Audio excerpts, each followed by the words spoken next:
Vamos lá, pessoal, mais um caso para vocês sobre segunda lei de Newton, força resultante, sem levar em consideração a força de atrito. Então, vamos lá. Aqui nós temos dois corpos.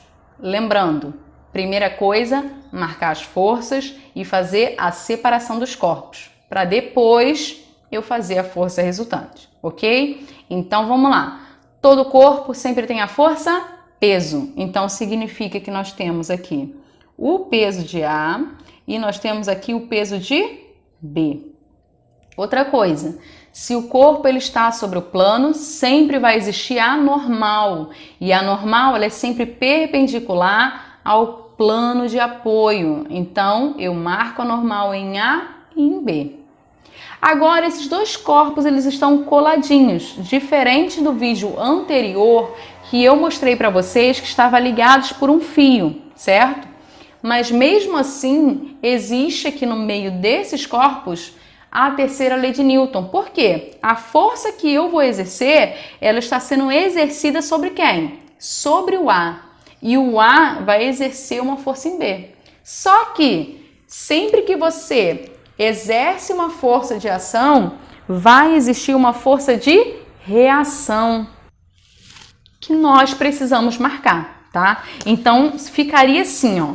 Aqui no corpo A, nós já temos a normal de A, nós temos o peso de A, nós temos a força que está sendo aplicada sobre A, porém, o corpo A, ele vai exercer uma força sobre B.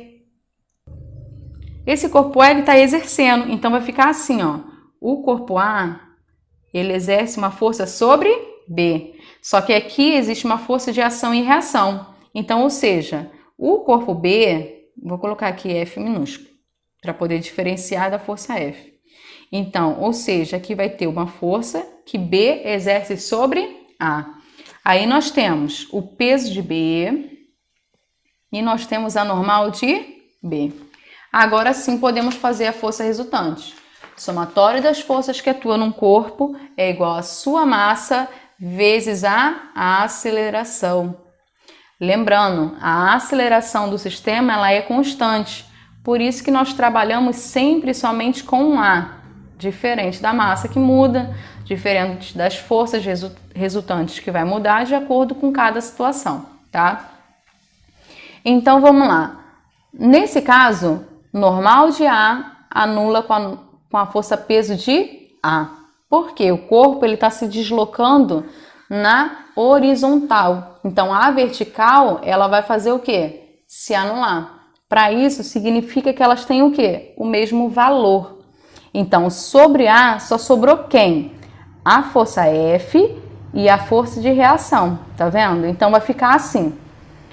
Força menos a força que B exerce sobre A é igual a massa de A vezes a sua aceleração.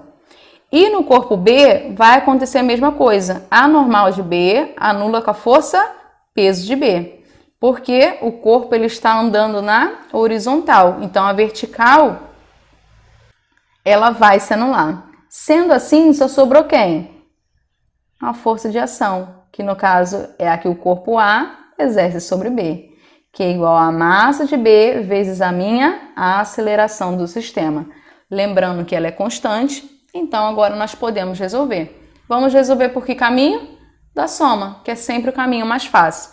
Somar a equação de cima com a equação de baixo. Então ficaria assim, ó. Força F. Aqui eu posso cortar, porque aqui está dizendo que é B com A e aqui está dizendo que é A com B. Mas aqui nós podemos sim cortar. Por quê? A terceira lei de Newton, o que ela diz? Para toda força de ação, existe uma força de reação. Com mesma intensidade, mesma direção, porém os sentidos eles são opostos. Ou seja, digamos que aqui esteja sendo exercida uma força de 5 newtons. Aqui também vai ser exercida uma força de 5 newtons. Só que com um sinal negativo, ou seja, menos 5 newtons, porque elas estão em sentidos contrários. Elas precisam ser sempre em sentidos contrários. Então, já que tem o mesmo valor, eu posso cortar. Assim sobra massa de A vezes a massa de B, vezes a aceleração, mais a massa de B vezes a minha aceleração. Matéria de polinômio, fator comum, a gente traz para onde? Para a evidência. Então fica força é igual a aceleração que multiplica massa de A mais a massa de B.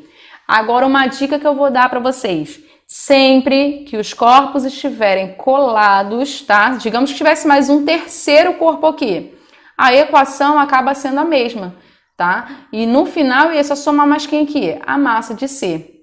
E para resolver, ficaria bem mais rápido. Só que é muito difícil memorizar todos os casos. Cada um a gente vai chegar em uma equação. Então isso é muito importante, saber marcar as forças, resolver o sistema e chegar até a equação. Porque em cada um deles isso vai mudar.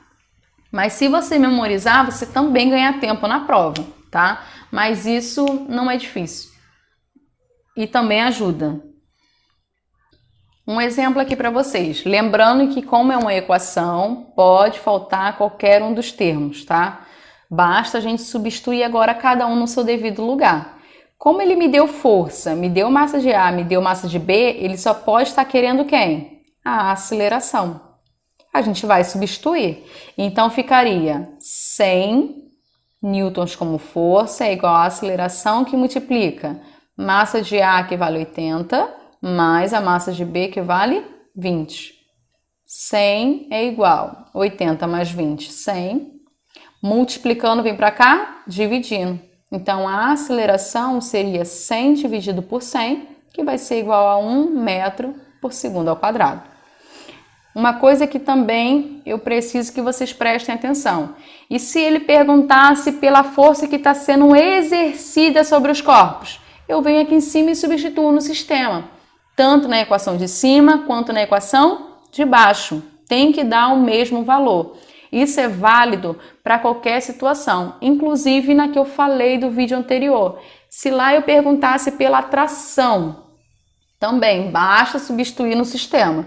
Se eu substituir, eu posso substituir daqui de baixo. Ó. Quem seria então essa força que A exerce sobre B? É a massa de B, que vale 20, vezes a aceleração, que vale 1, que vai ser igual a 20 o quê? Newton. Todas as forças devem ser levadas em consideração e com a unidade de medida em Newton. Isso é válido para a tração também.